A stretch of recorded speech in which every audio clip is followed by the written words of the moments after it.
Go. Good evening. I'm Bill Maley, Brighton Town Supervisor, and I'm pleased to welcome you to our April 7, 2020 Town Board meeting, conducted again tonight by Zoom video conference pursuant to Governor Cuomo's executive order modifying the open meetings law of the state of New York to permit meetings to be held by teleconference. We will be complying with that executive order and preparing a full transcript of this meeting. Time as similar as we can to our regular in-person meetings. To that end, tonight's agenda and all the supporting material for the meeting are all available on the Town of Brighton webpage, www.townofbrighton. For you to take a look at. We are going out on our YouTube live stream that you can reach on the town's webpage or on Spectrum Channel 1303. In a minute, we will be going to our open forum as we do at every meeting. And when we get there, you'll have the opportunity to call in at 303-3060. Again, 303-3060. If you are deaf, you can also dial that same number using your video phone, 303-3060. Someone will take your comments and relay them to us for the open forum. As we get started here, I'm going to start with a pledge to the flag. I pledge allegiance to the flag of the United States of America and to the republic for which it stands, one nation under God, indivisible, with liberty and justice for all.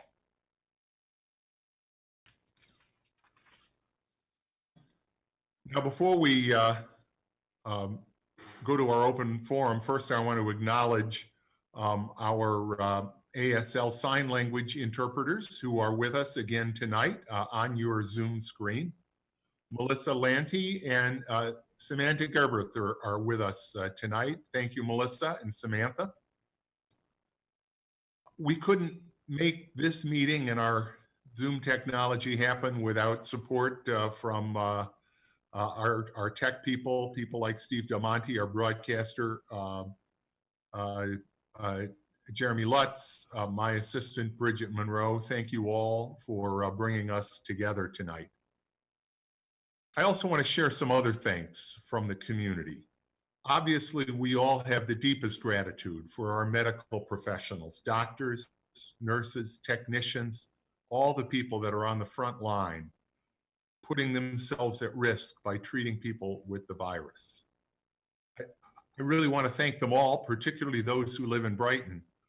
But there is one particular physician who lives in Brighton, has been especially visible, giving advice to government leaders and the community at large. And of course, I mean our Monroe County Director of Public Health, Dr. Mike Mendoza.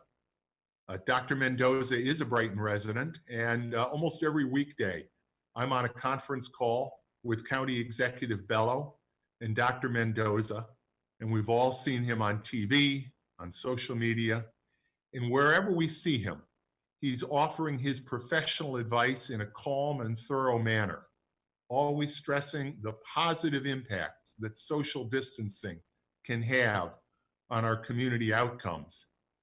Many of you even saw his social media post last night, sewing a homemade mask, which he recommends that we wear anytime we go out in public to reduce the chance that we will infect others should we have an undiagnosed COVID-19 diagnosis.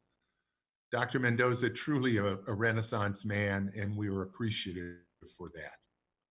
I want to thank some other Brighton residents who've gone above and beyond during these past few weeks to make our community a little bit better place during these difficult times. And I look forward to acknowledging others during the weeks to come. Today, I learned that those ubiquitous social distancing signs that you've all seen have made it to Buffalo. People stop me all the time and tell me how much they like my signs. And I want to let you in on a little secret.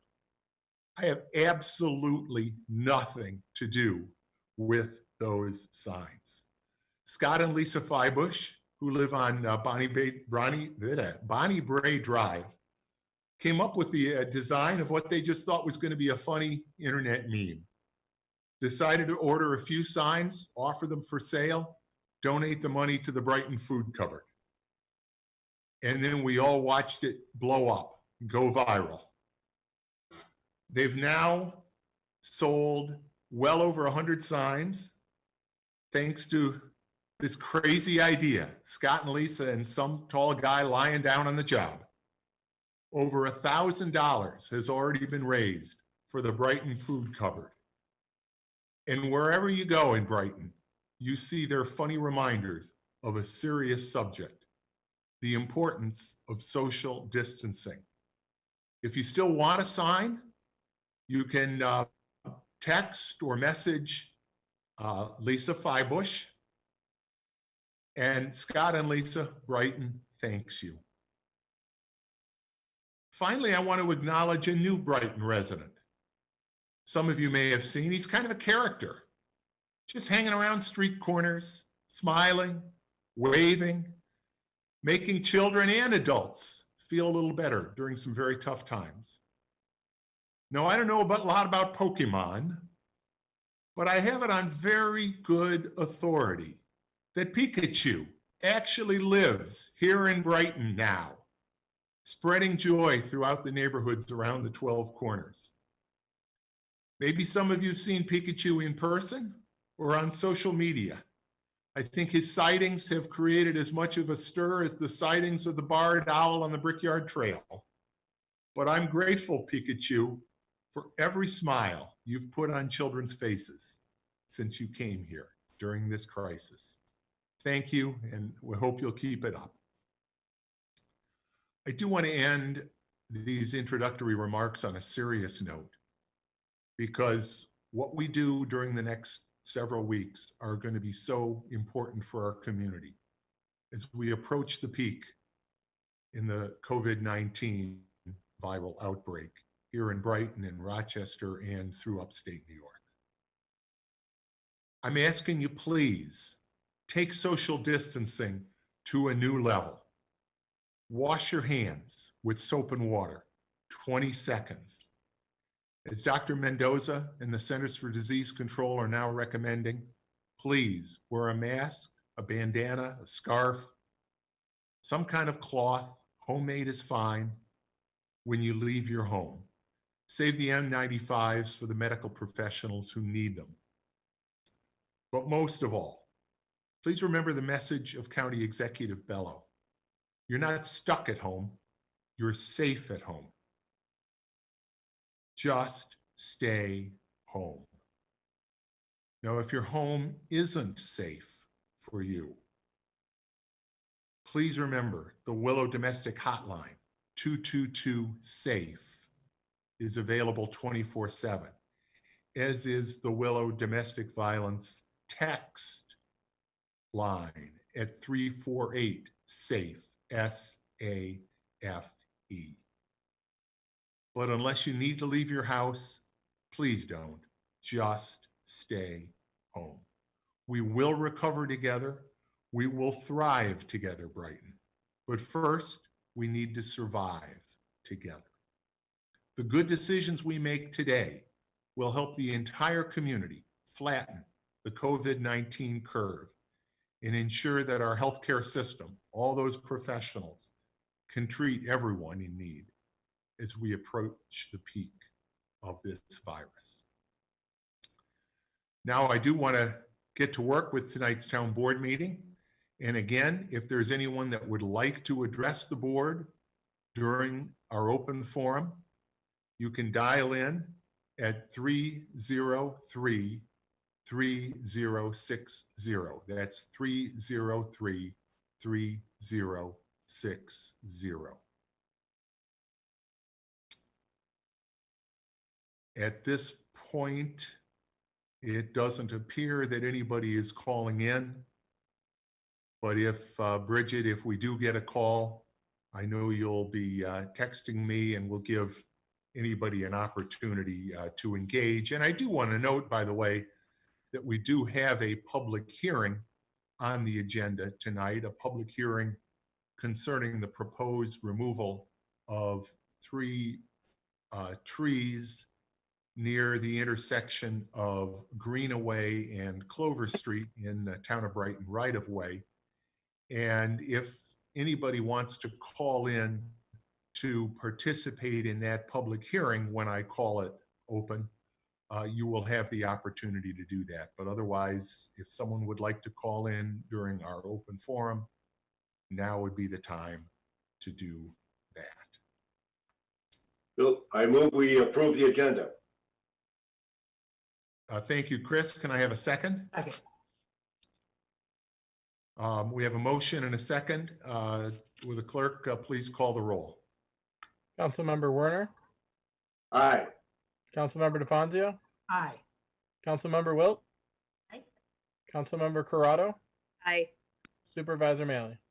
Aye. We have no meeting minutes to approve tonight, so we will move directly to the public hearings. And as I mentioned before, we do have one public hearing tonight concerning the proposed removal of 3 Norway maple trees located in the right-of-way near the corner of Clover Street and Greenaway Road. And I'll ask the clerk, has the necessary legal notice been given to hold this hearing? Yes, Supervisor, this notice was in the March 19th edition of the Brighton Pittsburgh Post. And were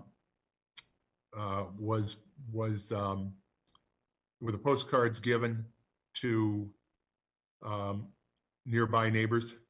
Yes, Bill, the appropriate mailings were made. Thank you. I do believe we may have a comment coming in the open forum, but what I'm going to get and what I'm going to do, since we have started the public hearing, we're going to hold that public hearing. And when I get the message from the open forum, if there is one, after this public hearing, we'll address that. Since notice having been given, I declare this public hearing to be open. And I'm going to ask our Commissioner of Public Works and Highway Superintendent Dan Amon, I'm sorry, Mike Guyon. Sorry to put you on the spot there, Mike. Dan. But Mike has some plans and some other information about this proposed project. So Mike will take over most of your screen with some of those drawings. And I will let you begin. Go ahead, Mike. Real quick, as the supervisor said, tonight's meeting, we're holding the public hearing to review the removal of 3 town trees. The town trees are located in the Clover Street right-of-way, just north of the intersection of Clover Street and Greenaway Road. The trees are proposed to be removed to allow for the construction of a driveway to serve a new home being proposed in the area. The project was presented to the Public Works Committee back in September of 2019. It was presented to the Tree Council back in January 7th, 2020. The Planning Board reviewed it for the first time on January 15th in 2020. The project did require an area variance. That was presented to the ZBA on March 4th, and the ZBA did grant that area variance. It was for a front yard, reduce the front yard setback. The final plan was scheduled to be presented to the Planning Board on March 18th, their last Planning Board meeting. However, that board was canceled and it will be rescheduled due to the COVID-19 virus. I'd like to go over I'm going to put some pictures up on the screen to go through the project. First, I'd like to talk about the project location. Let's see how this all works. So you can see this is a map that demonstrates the project location. Can everybody see that? I can't see you, so I'm just asking. No, it's not up on the screen yet, Mike. All right, let me try here. All right, sorry guys, that's why I wanted to. All right, let's do it this way here. All right, hold on just a second. I'll get the right one up there. Good. Okay, got it? Yes. All right, so the project location, like I said, is at, let me get you oriented. North is up on this map. You can see my little hand moving up and down. That is north.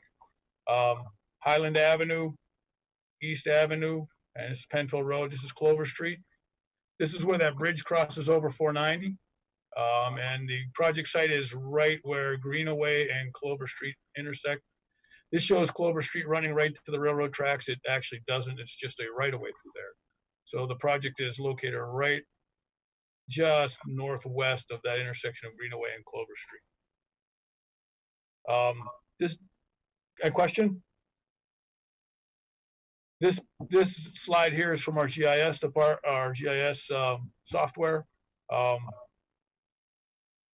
me slide out a little bit here. This is Greenaway. This is Clover Street. You can see that the right of way continues through to basically the railroad tracks. The trees that we're talking about to be removed are located within this right of way. Also notice that we show 3 lots here, which potentially could contain 3 new homes. As part of this application, they're going to combine the 3 lots into a single lot and only build one single home. This right of way, I'm going to go inwards. You can see this right of way goes actually across the railroad tracks and would ultimately go out to Clover. I'm not sure which came first, the tracks or the right of way, but this right of way just dead ends, and really, we would never extend Clover Street across there. Talk about the project a little bit. So this map shows the project site, and you'll see again, this is Greenaway Road. This is Clover Street down here. Notice this is the driveway area here. This is the proposed home on the lot. Again, it's Mike, yes. we haven't gone to that next slide. We're still seeing your original GIS. Wrong monitor, Mike. Do you have 2 monitors up? No, I picked the right one. Should be okay. Try it again. Does that change anything or no? No. Nothing there. All right, let's try this again then. And this one here.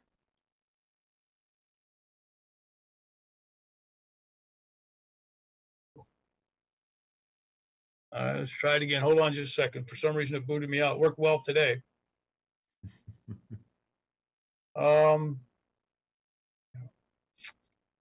Let's try this. Here we go. Got it? Yes. All right. So this slide here shows the site plan. And you'll notice again, this is Greenaway Road. This is Clover Street. This represents the driveway. This is the proposed house right in here. The driveway will come off of Clover Street right at the end of Clover Street, run north across our right of way, and then access the garage of the house. You'll notice the driveway has been pushed to the west as far as it can without disrupting these trees. There's also let me pull in a little bit here. You'll notice there's a wall right here and another tree here. So the driveway was positioned so it wouldn't disturb the wall or that tree.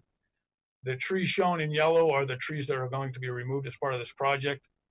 This is a 14-inch Norway. It has a very big wound in it. It's not in great shape. Again, there will be 2 other trees that will have to be removed. This is a 9-inch Norway, and this is a 16-inch Norway maple. They're all Norway maples. And they're all healthy, relatively healthy anyway. This one, like I said, is compromised a bit, but it's healthy. And it's part of. And you can see that gash in the photo that ArborView provided. Right. It's very, very noticeable. It's very apparent. It's very apparent. And if you took a drive by, you couldn't miss it. So as part of our forestry plan, that indicates that upon receiving a request from a homeowner to remove trees within the right of way, that we have to get a independent arborist to do an evaluation, and that is to be paid for by the homeowner. So we contracted with our arborist, ArborView, was paid for by the homeowner to do an evaluation of the trees. So they did do the evaluation. It was included in your packet. The evaluation basically said the trees are not dead, diseased, or dying. They do not constitute a hazard to life or property. They are volunteers, which I learned meant that they grew on their own. They're not planted trees. But they are in a compromised state. But since they are not dead, diseased, or dying, our tree law, the town tree law, requires that we hold this public hearing to pick up to gain comments and information about the area. So I guess at this time I'd like to open it up for comments either from the public or from the board.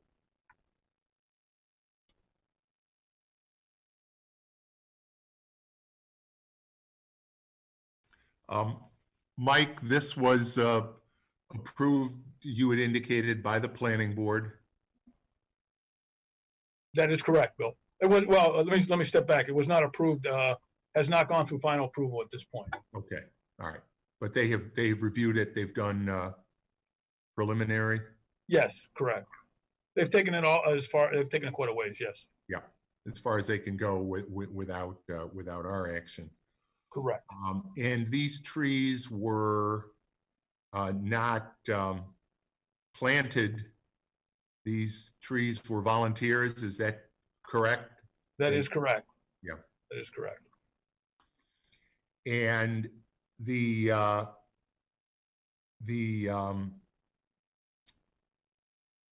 homeowner, there's been a valuation placed on these trees, and we will be getting either the cash equivalent or replacement trees planted in locations that are of interest to us.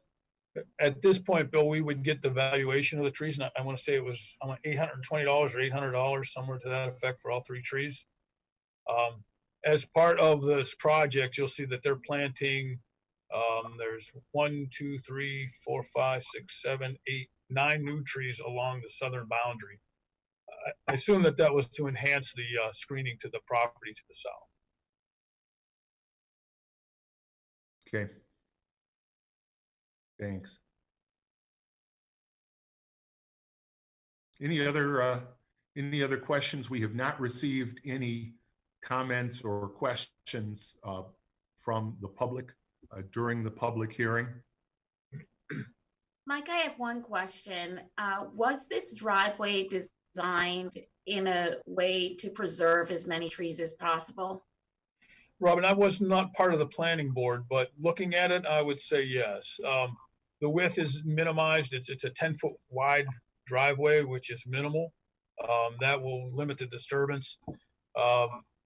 There's not a whole lot of wiggle room in there to get the driveway to serve the house. So obviously it was certainly positioned in the front to save the trees on the east and west. And then as it makes its bend to the driveway, I don't believe there was any way they could avoid these two trees here. Thank you. Any other questions or comments? Hearing none, then I declare this public hearing to be closed. And I would ask Council Member Warner to please make a motion.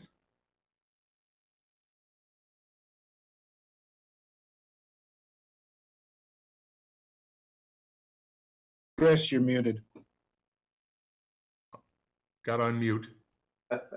Thank you. I move that we adopt the resolution before us to permit the removal of the tree. Can I have a second? And I'm sorry if the seconder would please state their name for the record. Councilmember Corrado, thank you.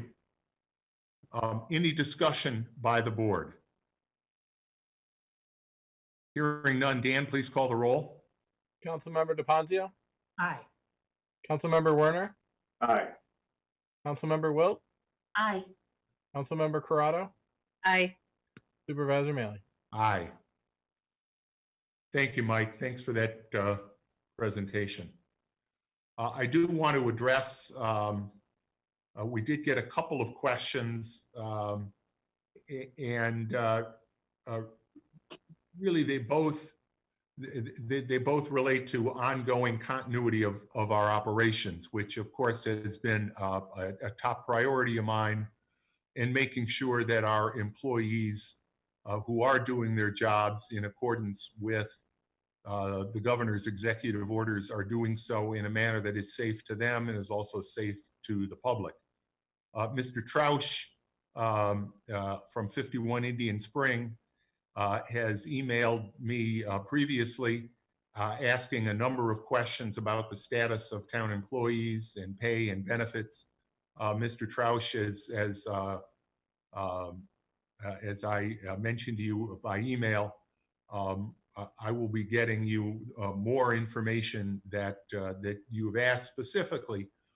But let me talk just a little bit, because we did get another question. We got some other questions that are related, but very early on in the process, we made the decision to close town hall for the public safety as well as for the safety of the public. But let me make it very clear, that does not mean that the town or town government closed down or that our town employees aren't working. While most days there may be only a couple of employees, mostly department heads, that are here in town hall, many more of our employees are working from home. All of our police officers, all of our sworn officers are on the streets. We have many other employees that are engaged, as I mentioned, at home. Our highway, public works and sewer employees, particularly our highway and sewer employees, are working. They are generally working on a 1 week on, 1 week off schedule. We are doing all of that to maximize our ability to provide safety to our employees and comply with Governor Cuomo's executive orders requiring that even essential services reduce the number of people that are working at any given time. And we have complied with that. And that makes it difficult. For example, our highway people, we are working one person per truck. No employees are sharing a truck. When those employees are on 1 week and then a different group of employees are on the next week, each day during the week, a given employee is using the same vehicle, truck or loader or sweeper. Those vehicles are being maintained and cleaned. We obviously need mechanics to work. But the fact that we have fewer than our normal number of employees has restricted our ability to do some work, as has the need to keep those employees safe. I can tell you right now, in the highway department, we are continuing to do pothole repairs. The highway work is particularly important because during the course of the year, we go through a variety of seasons, and the highway department goes through a variety of seasons. We go from that pothole repair work, the cold patch work that we do in the winter when the asphalt plants are closed. Then the asphalt plants reopen and we do more permanent pothole work in preparation for our chip sealing. And as we complete our chip sealing, then we later in the season do milling and filling, repaving of streets, all on our approximately 30-year cycle of chip sealing and paving streets throughout the town. But with one person per vehicle, that limits the amount of work that we can do in that area. It does slow us down. This week, we're also working with our tree contractor, Davey Tree. Each year, we rent a bucket truck with an operator, and we use that to go through the streets of Brighton and address hazardous conditions in the trees along the streets. Over the winter, you get branches that break off but are still hanging, or other branches that are clearly in jeopardy. And so that Davey Tree bucket an operator will be going through the town during these 2 weeks, trimming trees, taking some of those hanging branches down, and our crews will be following, picking up the debris that is dropped from the trees by the bucket truck. When that work is finished, we will resume, as we had begun before the COVID-19 outbreak, we will begin picking up containerized debris. Containerized debris can be done with a relatively small crew, with the Packer truck, with a separate employee driving along with it in a separate truck, loading up all of those containerized, whether they're the brown paper bags that you can get at the hardware store or the big box stores, or trash bins that are full of debris. And that's work that we can do in a safe way with those highway department employees, maintaining safe distances between themselves. Bulk debris pickup is much more difficult. It requires more vehicles, it requires more personnel, and that's a challenge right now. We will, as I said, continue resuming in 2 weeks the containerized pickup. We will be getting started, but at this point, I can't tell you exactly when with bulk debris pickup. That's something that Mike Guyon, our highway superintendent, and I will continue to consult on. In the meantime, you do have the option of containerizing. You also have the option of taking your residential lawn and garden debris to the highway department, 1941 Elmwood Avenue, probably a half mile down Elmwood from Town Hall on the other side of the street. Drive in that long driveway, bear off to the right, and you'll see where the pile of debris is maintained, and you can dispose of your debris there. 2 caveats: we do not accept construction debris. We do not accept landscapers' lawn and garden debris that's been created by a landscape company. So, but we do have those options. Like everybody, we are addressing the COVID-19 crisis in a number of ways with our staff, and particularly some of those very, very hands-on services like bulk debris pickup, like our parks and recreation programming, our library programming. We are simply not able to do that work right now. I would note that the library, for example, has brought up their babysitting classes online. So if you've got some time on your hand, teenagers, while you're not in school right now, and you want to take a break from the great online programming that's being offered by our school districts, sign up and take the babysitting class, or enjoy some of the other reading opportunities through the Brighton Memorial Library. Some other questions have been asked. Are public-facing employees getting PPE? They are not getting, the N95 masks, for example, and other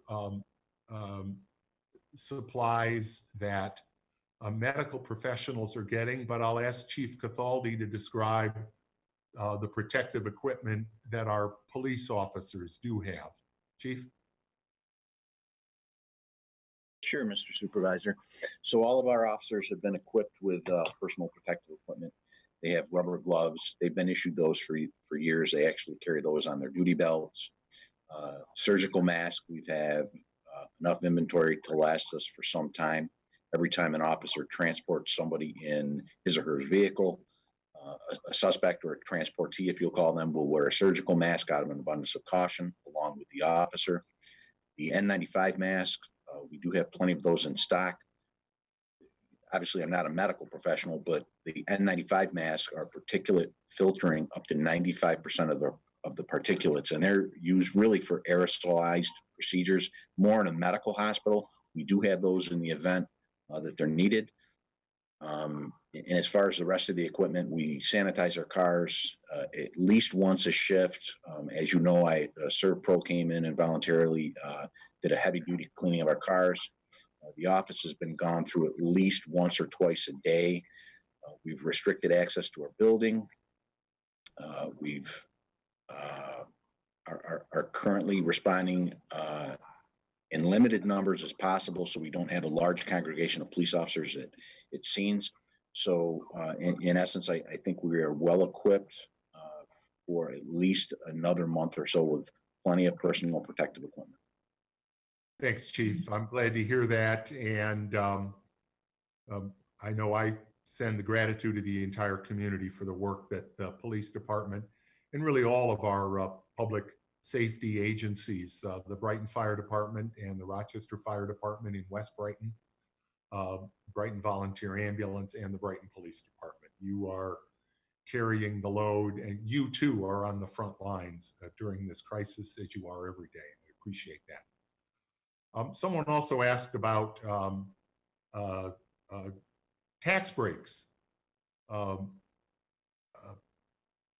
Government, again, I just want to make it clear, town government is not shut down. We are actively working in many different areas. There are some areas that we cannot do right now. But I also want to make it clear that just as we are facing a public health crisis, we will be facing a public finance crisis because of the COVID-19 virus. It is already easy to anticipate. I was on a conference call with my colleagues who are members of the executive board, along with myself, on the State Association of Towns executive committee today. I will tell you, out of the $2 trillion that was passed in the CARES Act, I really don't expect you will see any more than a very, very small reimbursement for disaster relief expenditures that the town will incur. There are no tax breaks given to the town. There's no revenue sharing for the town. There are no tax credits for the town. We don't pay taxes. There are no special lending programs to towns.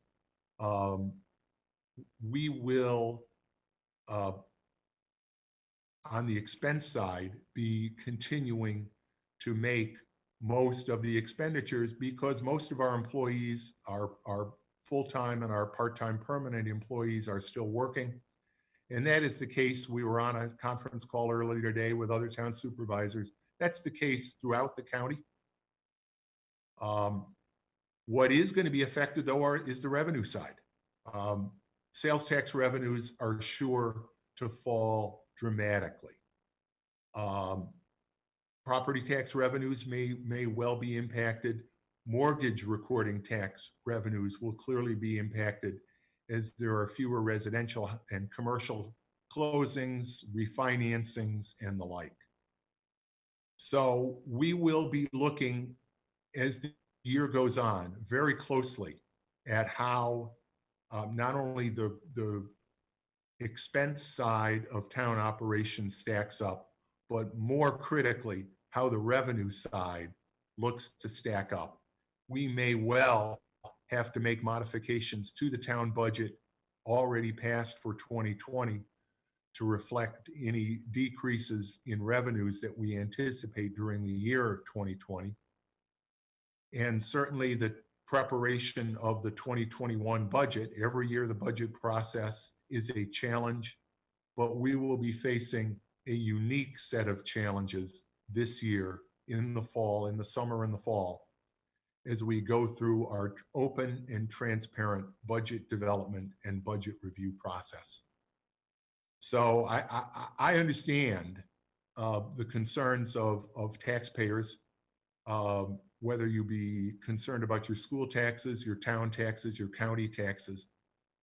But what I can tell you is we will continue, and all of our town employees are going to continue to work very hard to make sure that we provide as much as we can in the way of services and as permitted by the various public health agencies and the state and federal government to plan to bring operations back online into whatever permitted activities will be allowed to happen.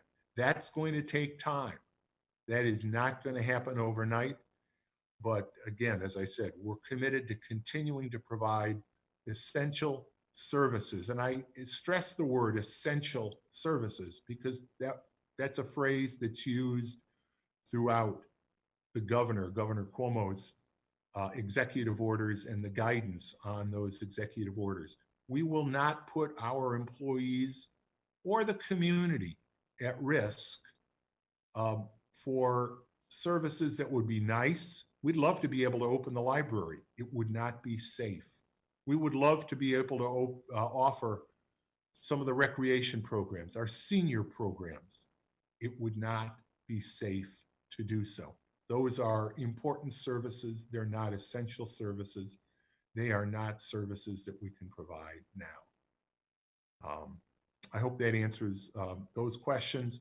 We've also gotten a good feedback on an issue that I am aware of in terms of making sure that our website is as accessible as possible to the visually impaired. And that is something that we are working on. Thank you as well for that reminder. I believe that is everything we've gotten during the open forum.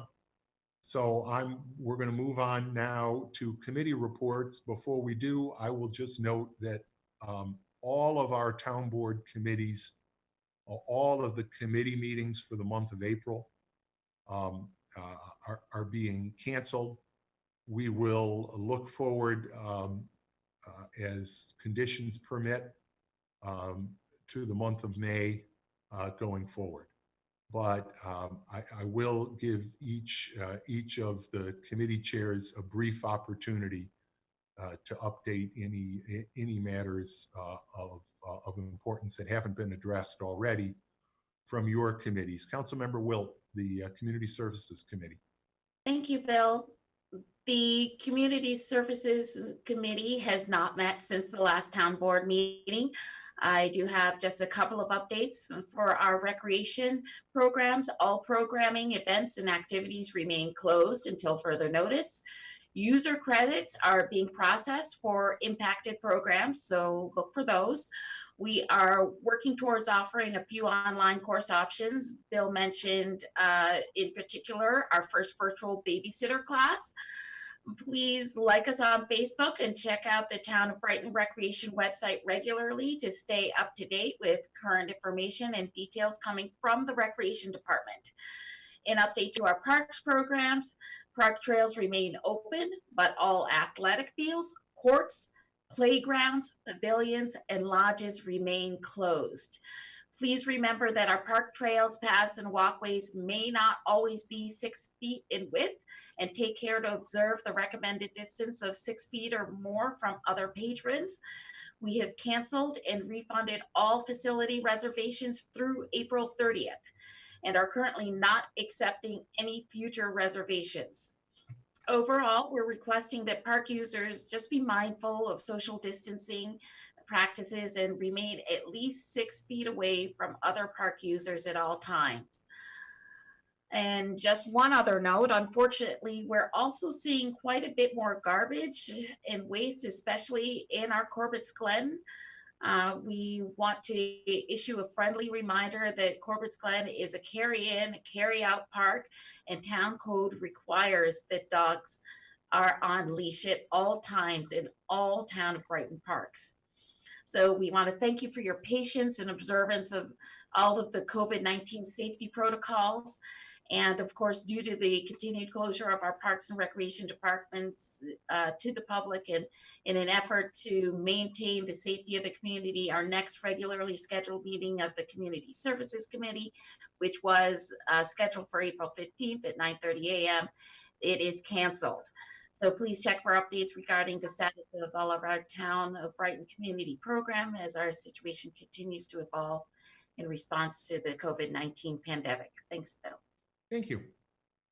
Jason, Finance. Yes, the Finance and Administrative Services Committee, the last regularly scheduled meeting was canceled, and it's anticipated that our next meeting, which should have been on April 14th, will be canceled. And we look forward to resuming in May, hopefully. And nothing further to report. Thank you. And we'll have your claims in just a moment. Chris. Public Works.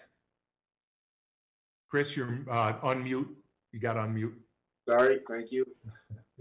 The Public Works Committee meeting that had been scheduled for today was canceled. Our next regular meeting will be the 5th of May at 9 o'clock. Hopefully we'll be able to conduct that. And Robin, following up on the comment you had made earlier about keeping your distance in the public parks, and speaking of keeping dogs on leads as well, I've noticed the few times that I have been out as I passed by Corbett's Glen on Penfield Road, folks congregating in the parking lot there with their dogs on lead. The dogs are not observing proper social distance, and they're taking their owners with them. I've noticed that folks have been congregating in quite close proximity in the parking lot at Corbett's Glen. And I remind you, that is not a safe behavior. Despite the friendliness of your dogs, you should keep your distance. But hopefully we'll renew our meetings come May. Thanks, Chris, and that's a great reminder.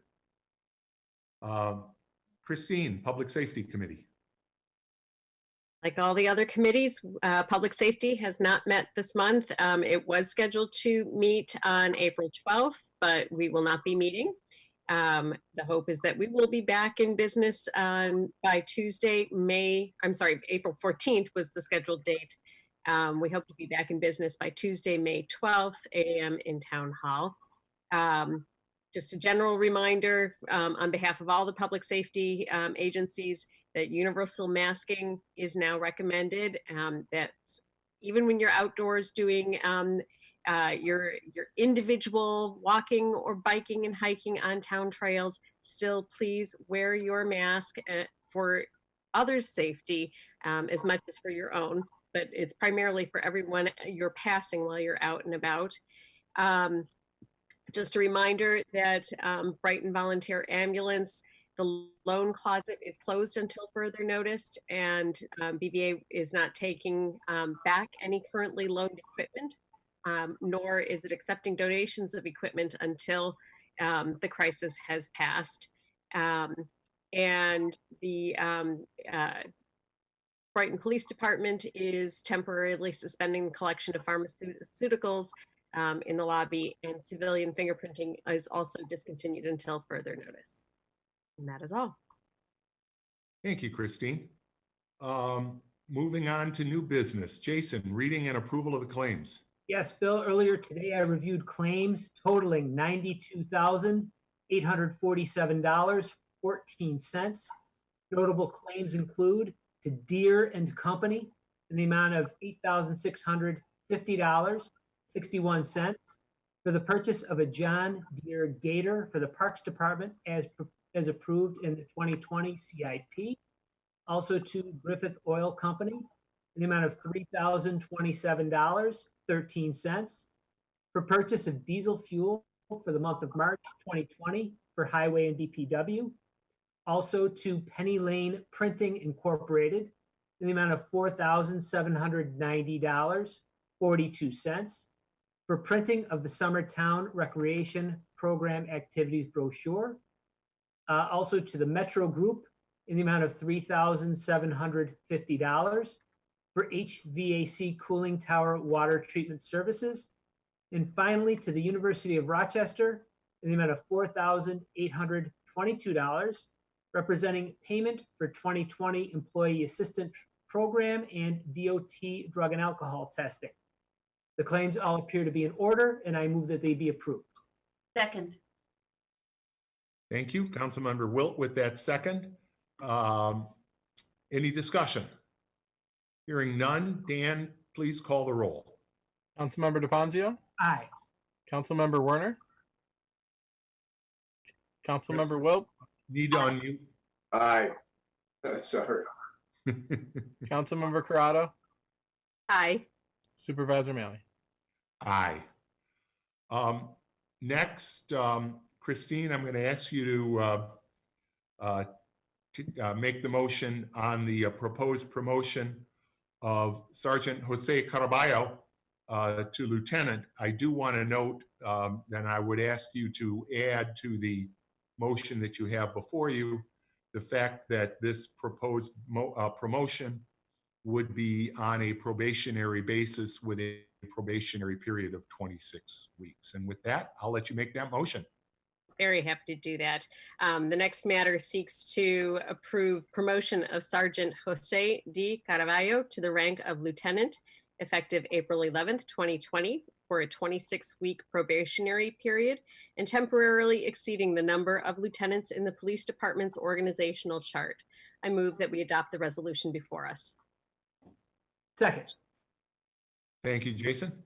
Councilmember DePonzio on that second. Chief, if you could just talk about the process and talk a little bit about Sergeant Caraballo.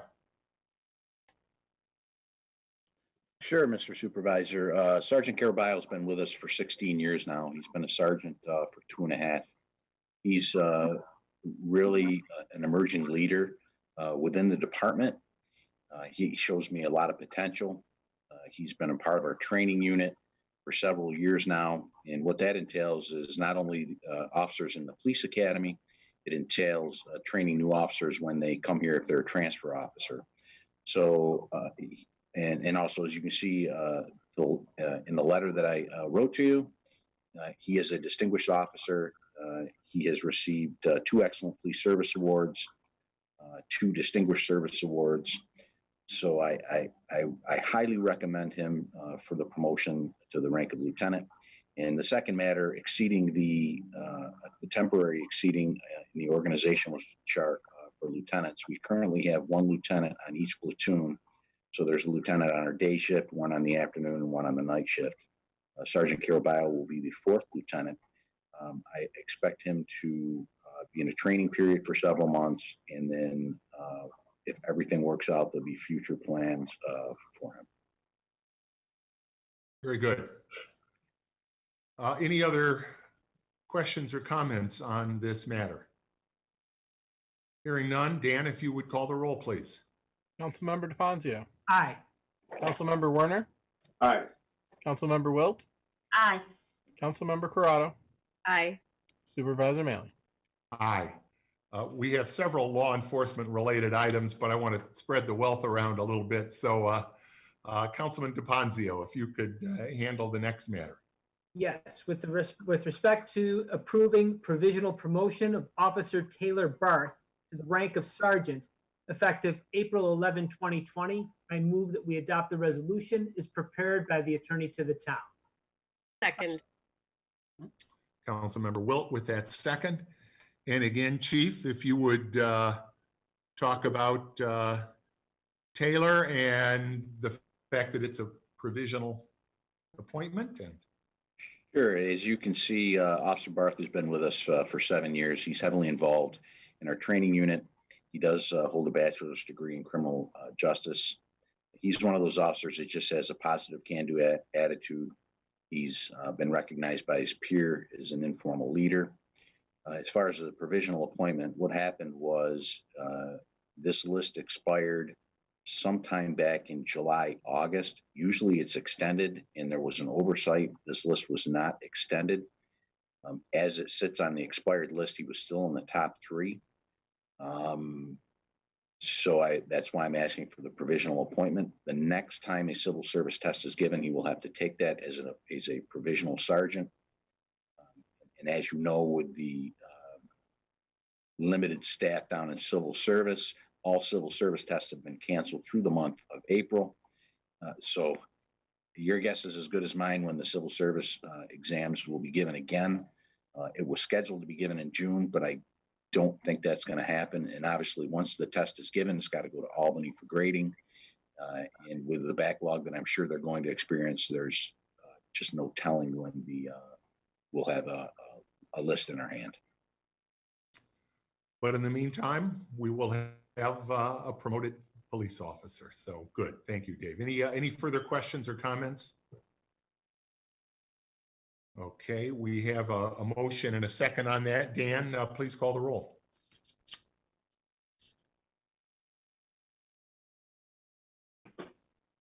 Dan muted. Yep. The space bar trick was not working for some reason. No, I was having trouble with it earlier myself. Yeah. Councilmember DePonzio. Aye. Councilmember Werner. Aye. Councilmember Wilt. Aye. Councilmember Corrado. Aye. Supervisor Manley. Aye. And finally, we have one more. Law enforcement related matter. So, oh, he's unmuted. I'm going to ask Councilmember Werner to make that motion. On the matter of approval of the hiring of Lon A. Sanford as a part-time police officer effective April 11, 2020, I move that we adopt the resolution for us. Second. Councilmember Corrado with that second. One last time, Chief. Update on this one. It seems like everything's happening in the police department this evening. So, and as you know, in all seriousness, a lot of these promotions and a lot of these openings have been in the works for 6 months now. And it's just, I know it's bad timing with the COVID-19, particularly with Lon Sanford. He retired from the Fairport Police Department in 2009. He's been involved in law enforcement for 42 years. Most recently, he worked part-time for the Canandaigua Police Department as a school resource officer. We are our authorized strength for part-time police officers that provide court security for us. We're authorized 5. It took us a long time to find this 5th hire. We were eventually able to hire him, and obviously he's not going to start until court comes back into session, which hopefully will be sometime in May. So he's not going to be collecting any pay until he works.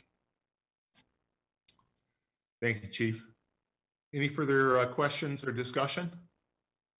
We have a motion. Dan, if you would call the roll, please. Councilmember DePonzio. Aye. Councilmember Werner. Aye. Councilmember Wilt. Aye. Councilmember Corrado. Aye. Supervisor Manley. Aye. You have,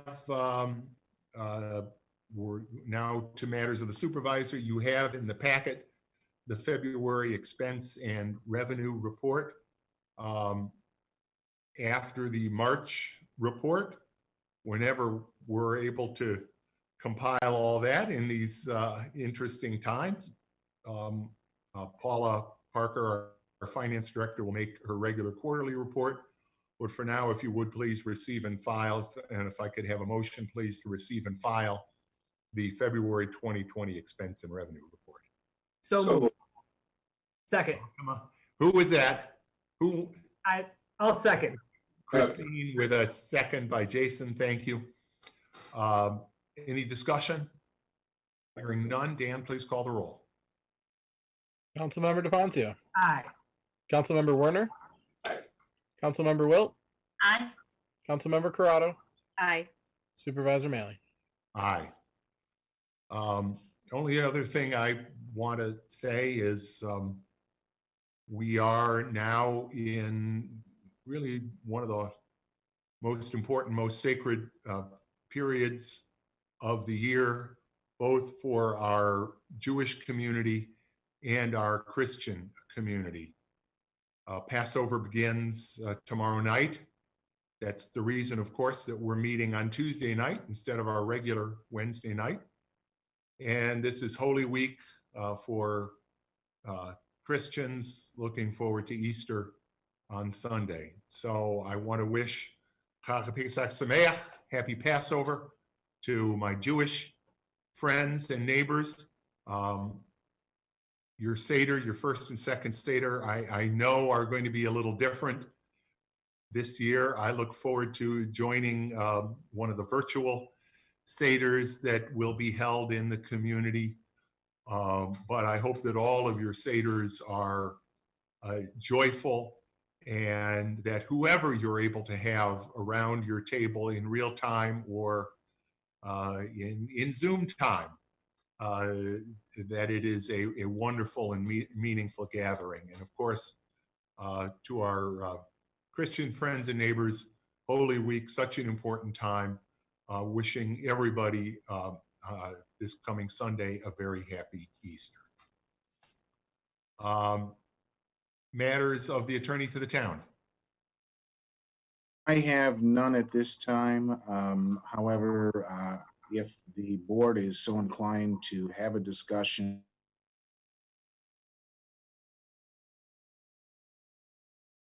board in confidence about issues pertaining to the appointment of the deputy supervisor, which we can conduct that discussion following the conclusion of tonight's meeting.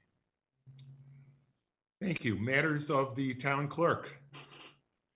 Well, I'd just like to remind everyone that County Executive Bello did extend that third installment due date out to the end of April. And a clarification on that original order, he also set the payment, the interest for any payments made in the month of April at 3%. So I have a form up on our website, townofbrighton.org/taxinfo. There's a form right there at the top of the page. You can submit that, and I will get you an up-to-date balance payoff amount to get you at the end of April. I'm hoping to avoid folks going on what says on the stub at the usual 4.5% and trying to save having to send, hundreds and hundreds of, $3 and $4 vouchers and checks out over the course of the summer. So again, if you know folks who are paying out via installments, or if you're on a partial schedule, please check the website or refer them to the website. And hopefully it'll save some of the workload once my staff is back in the office and things are back to normal. Hopefully very soon.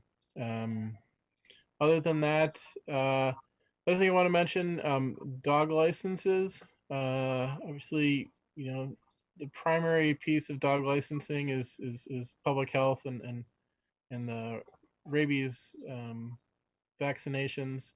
There are some vets I've heard from residents who are not currently doing those or deem those as emergency type procedures. If you are in one of those situations and your vet will not give your pup a vaccination right now, please reach out and let me know. I certainly am not looking to penalize folks for issues that are beyond their control, but we're certainly still tracking those outstanding renewals as well. April renewals went out. Again, if you want to send an email, I'd be happy to. We're working a little bit differently. I'm trying to figure out easier ways. The online is still an option, but if you want to call in to the office, I'll catch back up with you.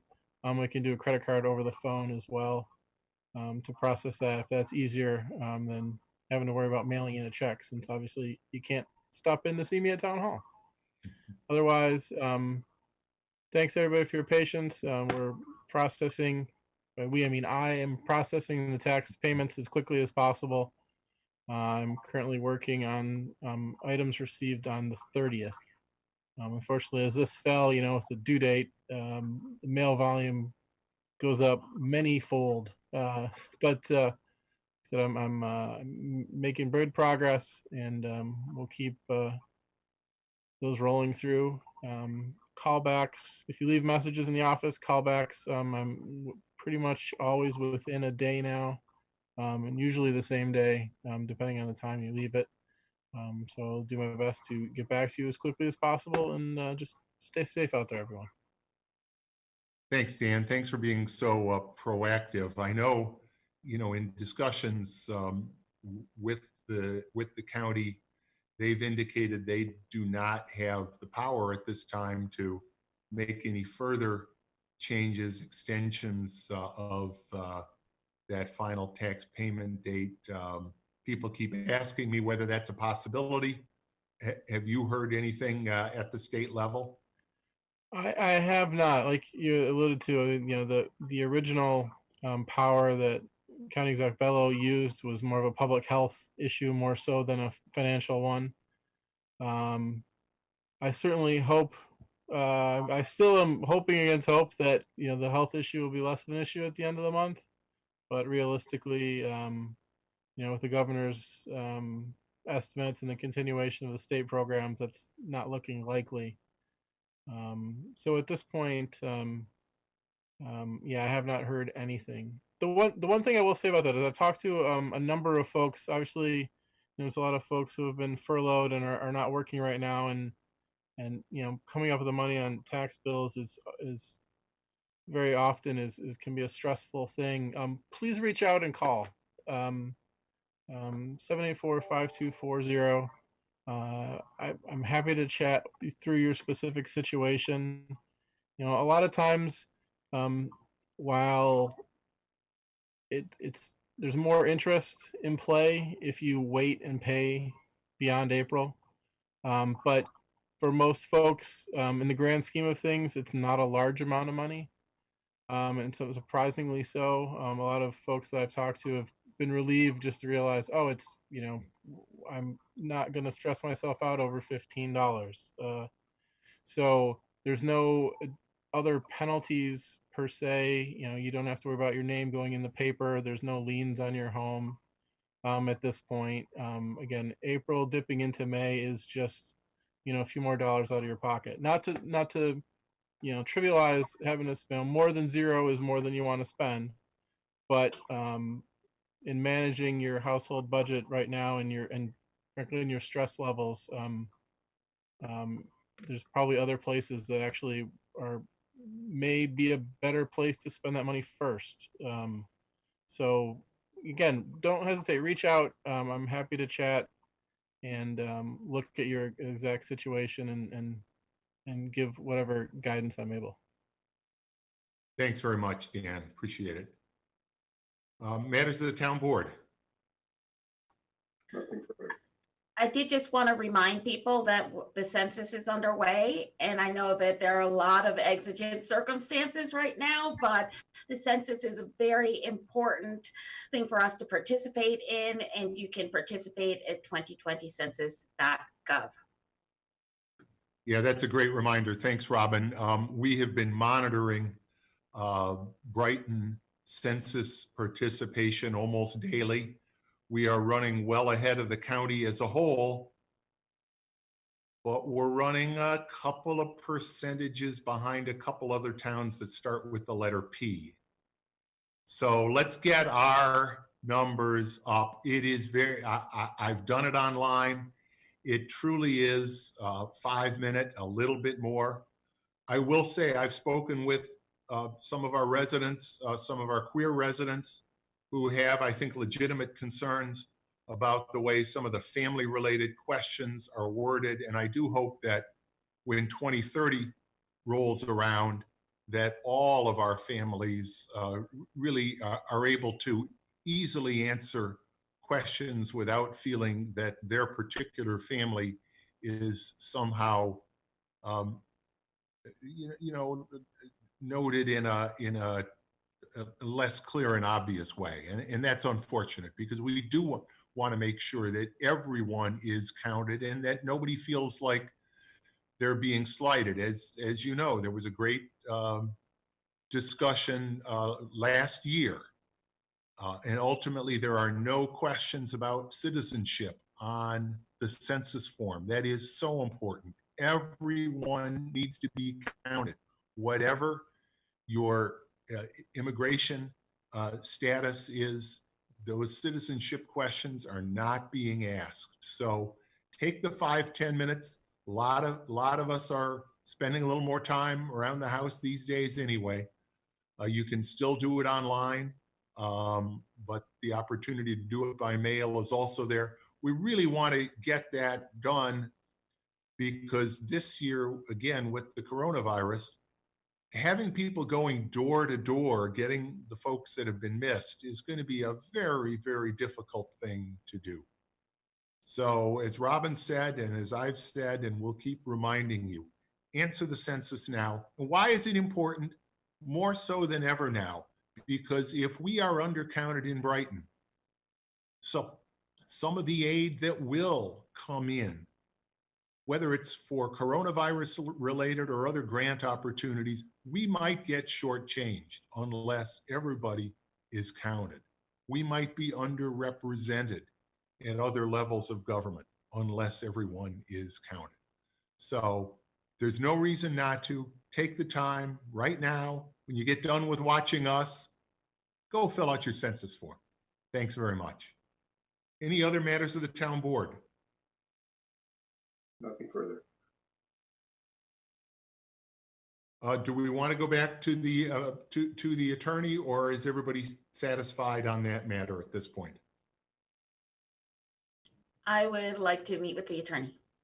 All right, then we will, using attorney-client privilege, the members of the town board will meet with the attorney to the town on Zoom video.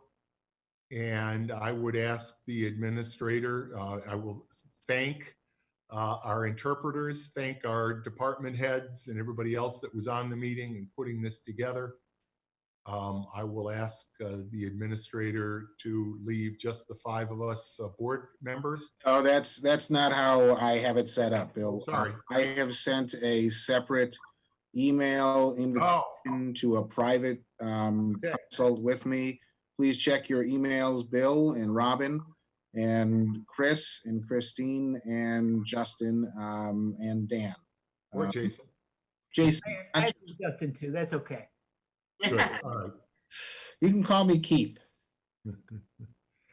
Um, So if each of you would please just check your emails and then click on that link when we finish this meeting. And that is a private confidential meeting between attorney and clients. Sounds good. And just a reminder, our next town board meeting, which will again be held by Zoom video conference, will be Wednesday night, April 22nd at 7 p.m.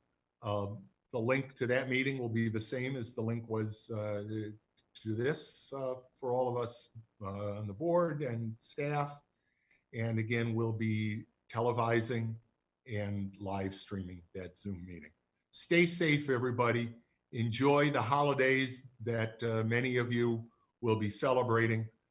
Keep those social distance, and we'll see you again on Wednesday night, April 22nd. I do not anticipate coming back out into open session after this consultation with council. So we will see you. I'm sorry, Dan? Move and second the adjourn. Right, we should have, this should be an adjourned meeting. Is it an adjourned meeting, or are we consulting with council as part of the meeting?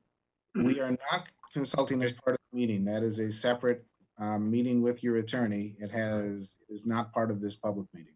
Okay, then can I have a motion to adjourn? Motion to adjourn? Second. Councilmember Warner, I believe. Yes. Dan, please call the roll. Councilmember DeFazio. Aye. Councilmember Werner. Aye. Councilmember Wilt. Aye. Councilmember Corrado. Aye. Supervisor Manley. Aye. Again, thank you, everybody. We'll see you on April 22nd, 7 p.m. Have a great evening.